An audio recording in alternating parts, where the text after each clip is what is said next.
A memorial service for opposition victims of the violence which has followed last month's disputed election in Kenya has been the scene of yet more clashes between police and the Orange Democratic Movement.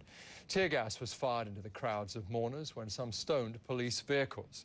Opposition leaders have called off mass protests planned for Thursday on a request from the former UN chief Kofi Annan, who's trying to mediate in the crisis.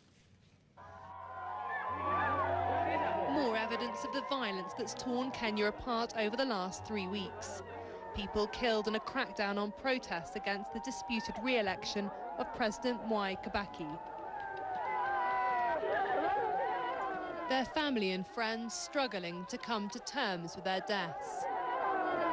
Hundreds turned out to pay their last respects.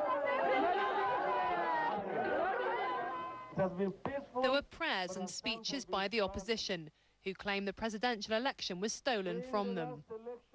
People would like to see change in our country.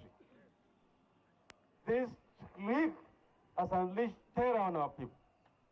Many innocent Kenyans have lost their lives, whether they are Luos, Kambas, Kikuyus, Kalenjins, Mijikendas, Arabs, they are all Kenyans. On the streets outside, youths confronted the police, who responded by firing tear gas canisters at the terrified mourners. Incidents like this are only intensifying people's anger and appear to be strengthening the opposition's determination to fight on. But it seems the government isn't prepared for a new vote. If you call an election, many people will die in this country because we have now two positions and it will just be fighting and fighting and fighting because everybody will want to get that seat. So there will be chaos in the country.